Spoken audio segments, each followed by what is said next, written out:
How to fix your Google ad campaign in 15 minutes. This is specifically for lead generation, home service business types of campaigns. We're gonna go over 3 different steps that you need to do in order to fix the account. Because if you have a problem at step 1 and you start trying to fix step 2, it's not gonna matter. You need to go in order from step 1 to 2 to 3. So the first thing we're gonna get into is step 1. First thing you need to do when you're fixing your Google Ads campaign to get it from spending tons of money, no leads, no conversions, to giving you a good cost per lead week after week, being able to scale your business. First thing you need to look at is search terms.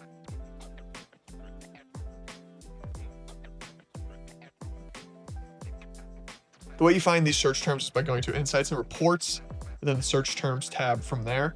And basically what this is it just shows you all the different searches that people have typed in that your ads either showed up for, that somebody clicked on your ads for, or even converted from. Now, typically, I view these over the last day, but if you've never done this before, view it for the last however long your campaign's been running. If your campaign's 2 weeks old, do it for the last 14. If your campaign's 30 days old, do it for the last 30. I understand that maybe you're running a business, you can't do this all the time. So maybe you might only do this every 30 days, but again, at our agency, we do this every day. Now, what are we even doing here? So we're looking at the search terms. We're looking at where our ads showed up for. We're looking at, these different searches that are coming in. If you're doing this with me, you can follow along as well. What we're really looking for are searches that are not converting into clicks. We're looking for searches that are completely out of there for stuff we would never want to show up for. And what our core thing that we're doing is we're trying to add negative keywords. So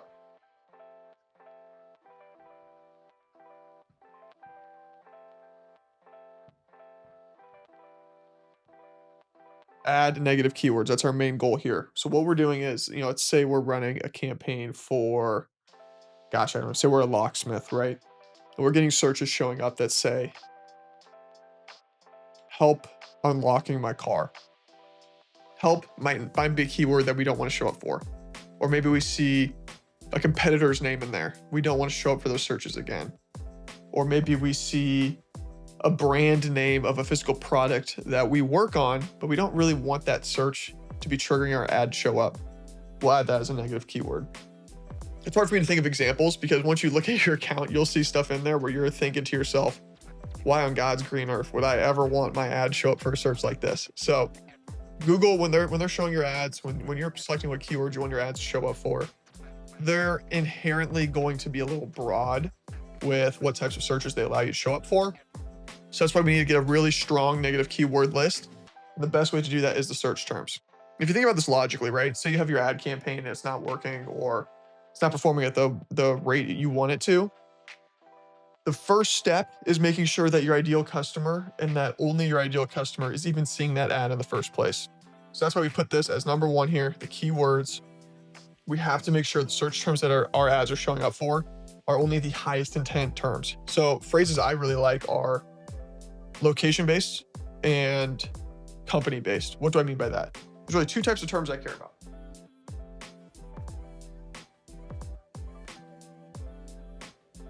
First one is near me, or if they say a city name. So we're in Omaha, Nebraska. So if somebody's searching for plumbing company near me, or plumbing company Omaha, Nebraska, or plumbing Omaha, plumbing near me, that's indicative of somebody who's looking to purchase the service. So locations, near me's, that's one type of search that I like. The other type I like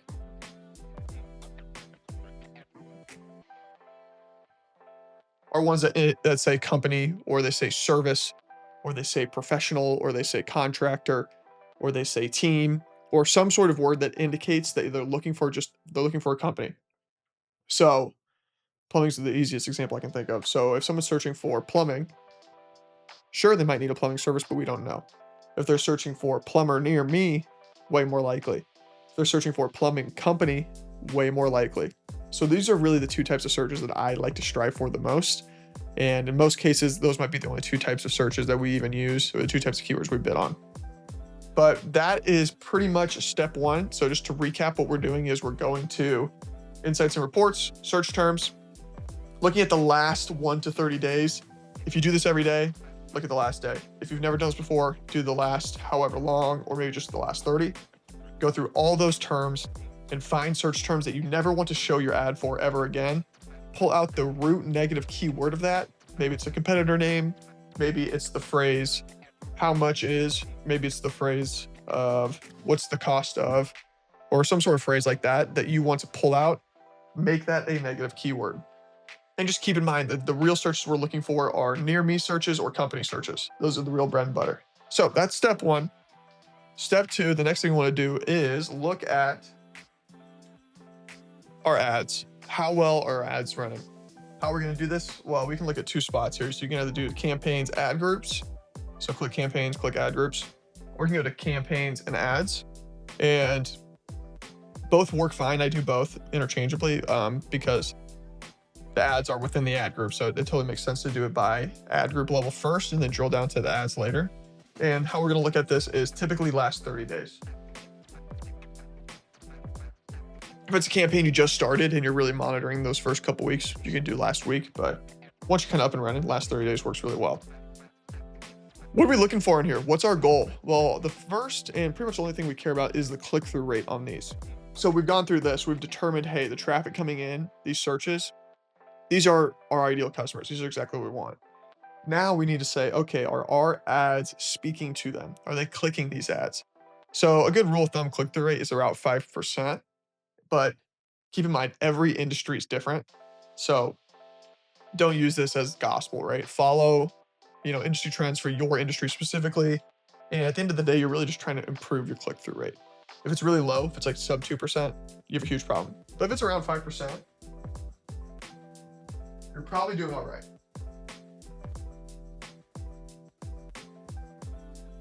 Now, how do we improve the click-through rate? How do we get this up? It's one thing to notice that we have a low click-through rate. It's another thing to say, okay, how do we get this better? Well, it's really all comes down to writing better ads. And when you're writing better ads, there's really a few different things you can do.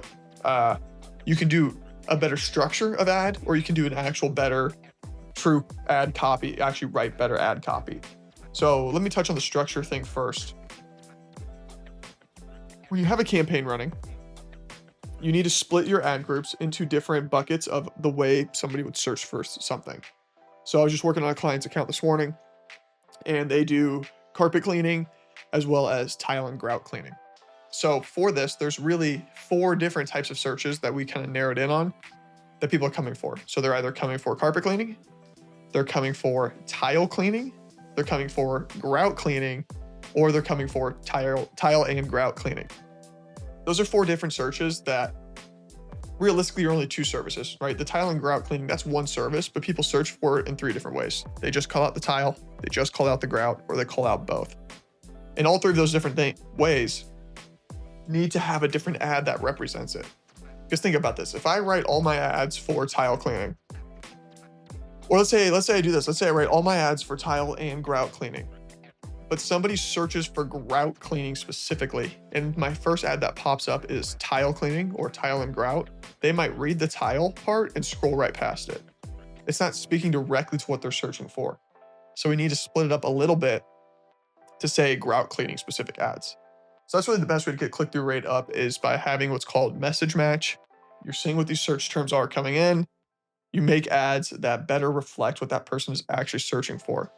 The next thing to do, so you have all your different ad groups, right, for your campaign. The next thing to do is within each ad group, create multiple ads. So typically we do 3, which is the max. You can get away with 2. And what this means is it's just giving Google more opportunities to try different combinations of headlines and descriptions. So let me write this down. Message match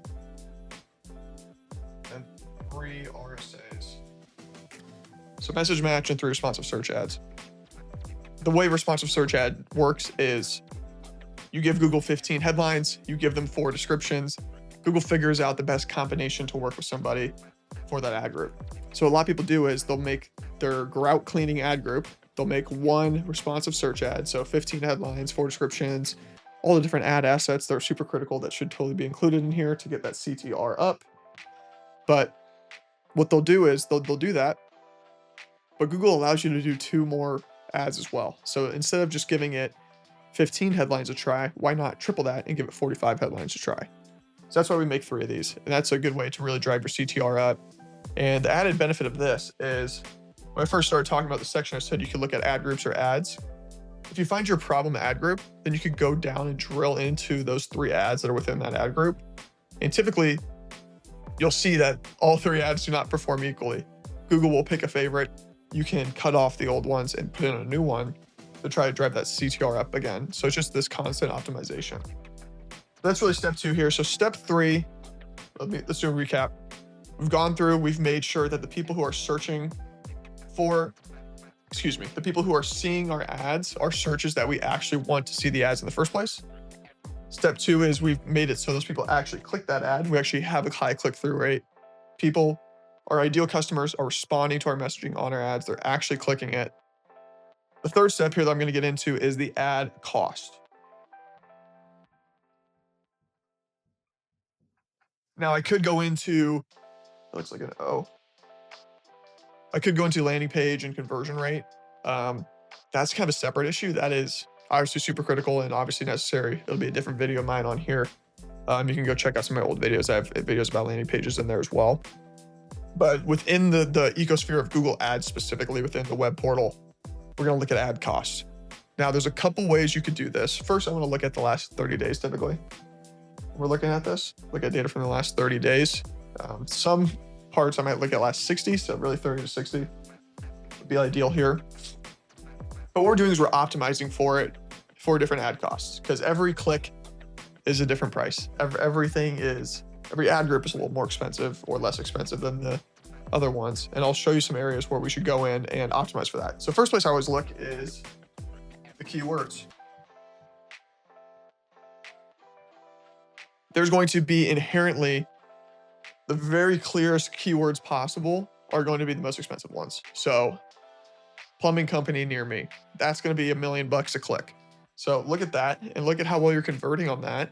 And if you look at it and say, okay, my conversion rate on this keyword is 5%, so it's below normal, and my average cost per click on this is double my normal average cost per click.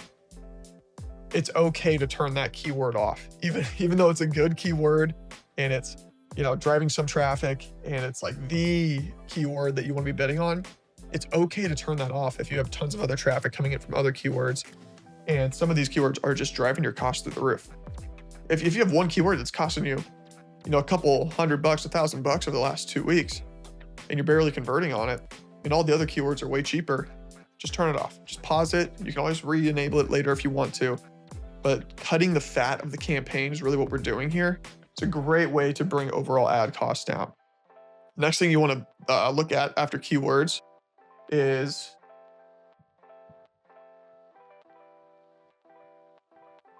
ad groups. Now this kind of goes hand in hand, but certain ad groups might just be too expensive. So let's go back to like that tile and grout I was explaining earlier. Maybe in this market, tile and grout cleaners, they're always bidding on the tile searches, but they're never bidding on the grout searches. So there's plenty of traffic for these grout cleaning companies near me, but the tile cleaning company ones are just way more expensive. They're not converting as well for us for some reason. It's okay to completely turn off an ad group. You can do that as long as it still makes sense on the business side. So if you're, it's easy to get tunnel vision on just cost per lead, as many leads as possible. Don't turn off an ad group if, it's really driving business. It's really important. But it is worthwhile to pause an ad group if it's just taking all the money, all the keywords in there are expensive, and you're not really getting a result from it. So that's another great way to optimize a campaign. The next one is location-based.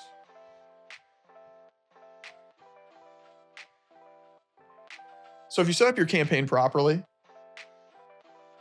you should have done the locations by zip code or by city or something like that, where it's really chunked out a bit so you can see that, hey, in this area of town, I'm getting this cost per lead. In this area of town, I'm getting this, that, the other thing. And you can look at this data, and you really should look at this. This one's more of a 60-day one.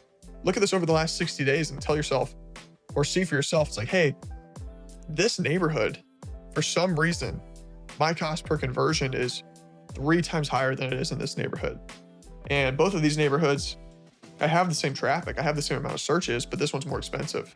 Now that could be for a lot of different reasons, right? It could be because you have a competitor advertising there. It could be because that neighborhood, it resonates more with you. Maybe you have a better social presence there. So if if you're a home service, maybe the one that's getting you a cheaper cost per lead, they've seen your yard signs around a lot more. They know you, they're going to reach out to you more. There's a lot of different reasons that could happen. But something you want to optimize on, something you could really improve your ad costs on is this. Now, before I close this out, I kind of want to go through this one more time. So step one, what are we doing? We're making sure the people who see our ads in the first place are these exact type of searches we want. Only searches that's mentioned near me or company would be ideal. But really what we're doing is we're making sure that it's clean traffic. If we find bad searches, we add those as negative keywords. We do this every day. Or, if you're running a business, you're running in real life, maybe every week could be fine for you, but we do it every day. Second thing we're going to do, we're going to make sure we have a high enough click-through rate. So we want to make sure that people that are ideal customers are actually seeing our ads and actually clicking our ads. If they're not clicking our ads, we have a messaging problem. We need to write better ads. So on the logistics side of it, you write ads with message match. You write them out different ad groups. You write 3 responsive search ads per ad group to give Google more tools to write with. I just realized as I'm doing this recap, I didn't talk about what to actually say in the ads. Use a mix of different headlines, right? Do very direct headlines with like strong keywords. So if you're doing tile and grout cleaning, the headline should say tile and grout cleaning pros or something like that. Use call to actions, free estimate, call a day for free estimate, 24/7 service, et cetera, strong call to actions. Use social proof, 500 plus reviews, 30 years in business, et cetera. Use puns, use jokes, get your tiles squeaky clean. Just use words and phrases that kind of make you look different than the competitors, make you stand out a little bit. And that's kind of how that can help. So that fixes that. So we have the best people coming in. We have them actually clicking the ads. And finally, it's optimizing the cost on this. So every click is different. Every price is different. At the end of the day, if somebody's calling you and they have high intent to buy the same service, those are valued nearly the same. So optimize it. Optimize out the fat of the campaign. That's what I like to say. Optimize out the keywords that are taking all the cost. Optimize out the ad groups, the locations. Another thing I didn't write down here is devices. So devices is another great one. Time of day is another great one. These are all different things that you can optimize for to make sure that you're getting the most out of your clicks. You're not spending on the most expensive stuff. So I hope this was helpful. Check out the description below this video. I have 2 tools down there. The first one is just a ROI calculator for Google Ads. It's actually really helpful. I shouldn't have said it's just, but it's actually really helpful. It lets you see, if I spend this money, if I put in this amount of money, if I'm in this competitive of an area and I have this level of ROI on my service, what would this look like for me? So go check that out. The second link is for an application to apply to have us build you an entire Google Ads system.